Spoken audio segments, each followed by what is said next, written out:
Brands आपके खरीदने के डिसीजन को काफ़ी इन्फ्लुएंस कर सकता है। मान लीजिए एक तरफ एक लोकल बेकरी से खरीदा हुआ चॉकलेट है और दूसरी तरफ एक फेरेरो रोशर ब्रांड का चॉकलेट है। फेरेरो रोशर ब्रांड का नाम सुनते ही आप समझ गए होंगे और उसकी पैकेजिंग को भी देखते हुए आप समझ गए होंगे कि मैं किस ब्रांड की बात कर रहा हूँ। इसको ब्रांड रिकॉल भी कहते हैं। सिर्फ पैकेजिंग को भी देखते हुए आप समझ गए होंगे कि ये एक प्रीमियम लेवल का ब्रांड है और इसी से कंज्यूमर्स के खरीदने का डिसीजन जाने या अनजाने बन जाता है। इसी तरह खाना और भी स्वादिष्ट लगता है जब उसकी प्लेटिंग अच्छे से की जाए।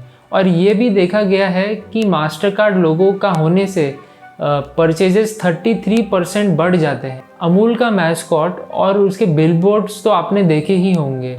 उन बिलबोर्ड्स में ऐसी लाइनें लिखी गई हैं जो लोगों के मन में एक इम्प्रेशन बना देती है और यही अमूल को दूसरे ब्रांड से अलग कर देता है।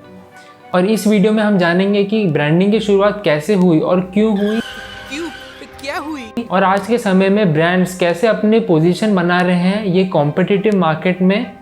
और आप एक एंटरप्रेन्योर हैं और अपना एक स्मॉल बिजनेस बना रहे हैं तो आप कैसे ये स्ट्रैटेजीज यूज़ कर सकते हैं अपने बिजनेस को ग्रो करने के लिए। मैंने ये ब्रांड स्ट्रैटेजीज को अलग अलग स्टेजेस में डिवाइड कर दी है। First stage is spring season.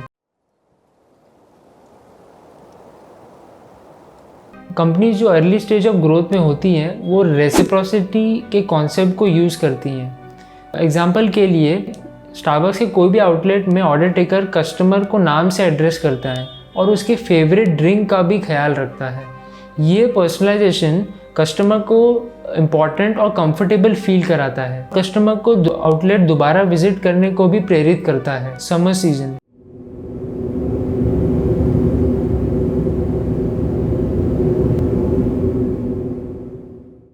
समय समय पर आप ग्रोसरी स्टोर विजिट करते होंगे अपने डेली परचेजेस के लिए। वहाँ आपने नोटिस किया होगा कि कुछ प्रोडक्ट्स की पैकेजिंग दूसरे प्रोडक्ट से काफ़ी अलग होते हैं। एग्जाम्पल के लिए Kinder Joy chocolates. Kinder Joy chocolates egg shape की पैकेजिंग में आते हैं। ये egg shape packaging Italian tradition से इंस्पिरेशन लेके बनाई गई हैं जो बच्चों को काफ़ी एक्साइटिंग लगती हैं। अडल्ट्स को कम्युनिटी ड्रिवन इनिशिएटिव्स पसंद हैं। रॉयल एनफील्ड की बाइक्स कम्युनिटी ड्रिवन इनिशिएटिव्स पे ही रिलाई करते हैं अपनी मार्केटिंग के लिए, ताकि आपको एहसास हो कि आप एक बड़े ग्रुप का हिस्सा हैं। इंसान इमोशनल क्रीचर्स होते हैं बट वो लॉजिकल होने का दावा तो करते हैं बट इसमें इमोशनल एस्पेक्ट भी होते हैं। एग्जाम्पल के लिए मैं कह सकता हूँ कि मैं टेस्ला कार इसलिए खरीद रहा हूँ क्योंकि मैं एनवायरनमेंट को नुकसान नहीं पहुँचाना चाहता, बट टेस्ला कार एक स्टेटस सिंबल भी है। चलिए देखते हैं ब्रांडिंग एज ए कॉन्सेप्ट की शुरुआत कैसे हुई। पहले के दिनों में ब्रांडिंग बस नाम तक सीमित था ताकि पॉटर्स जो मिट्टी के बर्तन बनाते थे वो एक दूसरे से अलग हो सके और अपने एक पर्टिकुलर टाइप ऑफ प्रोडक्ट जो वो बनाते थे उनसे जाने जाएं।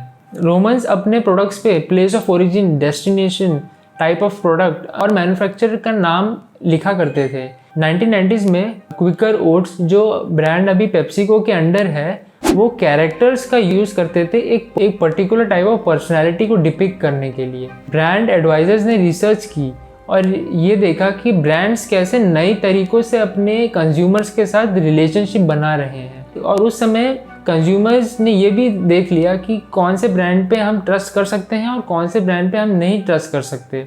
अब हम देखते हैं कि ब्रांड्स कैसे अलग अलग स्ट्रैटेजीज को अपनाते हैं अपने कंज्यूमर्स के माइंड में एक पोजीशन बनाने के लिए। अब हम आ जाते हैं तीसरे स्टेज पर जो है रेनी सीजन।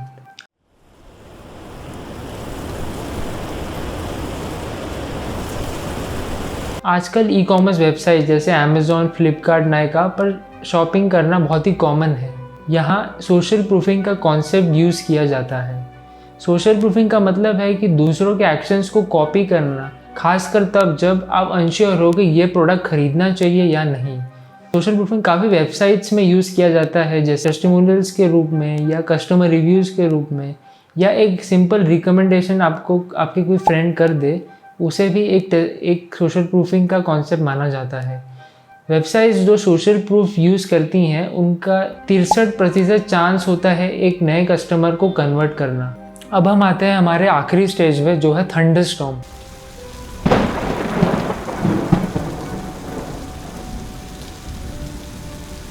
क्या आप कभी ऐसे सिचुएशन में आए हैं जहां आपके पास कोई ऑप्शन ना हो या आपको काफ़ी जल्दी डिसीजन लेना पड़ा हो? यह अर्जेंसी और स्केर्सिटी कॉन्सेप्ट का प्रूफ है। एस्टैब्लिश ब्रांड्स जैसे अमेज़ॉन लिमिटेड स्टॉक सेल या टाइम रिस्ट्रिक्टेड सेल्स या अमेजोन प्राइम डे सेल्स रखते हैं कुछ टाइम पीरियड के लिए या कुछ दिनों के लिए, जिससे कि उनके परचेजेस बढ़ जाएं। दूसरा एग्जांपल हम ले सकते हैं वन प्लस फ़ोन्स का।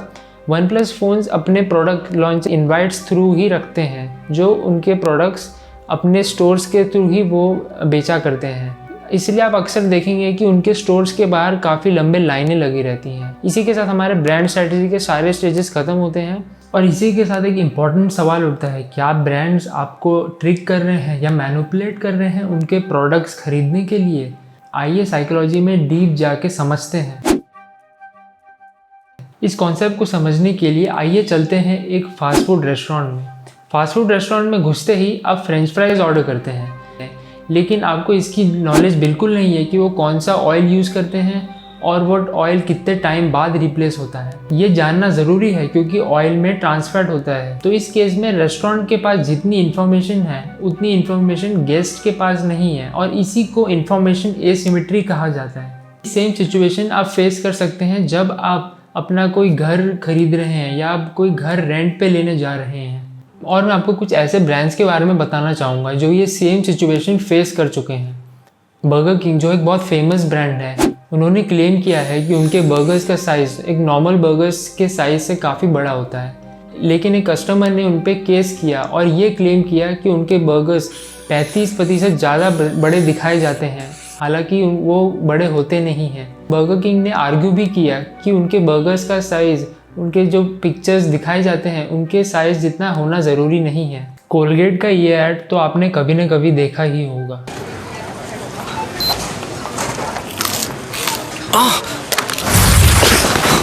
क्या आपके मसूड़ों में तकलीफ है? हाँ। क्या आपके टूथपेस्ट में नमक है? टूथपेस्ट में नमक? हाँ, कोलगेट एक्टिव सॉल्ट में नमक है।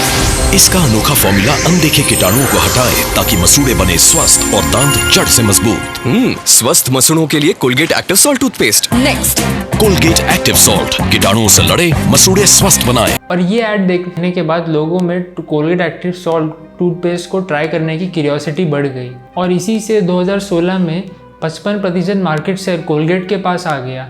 उसमें से 25% market share Colgate active salt के पास, जो एक सदर्न रीजन से था। और उसी साल कोलगेट एक्टिव सॉल्ट ने 7% मार्केट शेयर सिक्योर कर लिया। कोलगेट का ये ऐड इतना पॉपुलर हो गया था कि कुछ स्टार्टअप्स ये आइकॉनिक ऐड के बेस पे अपने एडवर्टाइजमेंट्स बनाने लगे।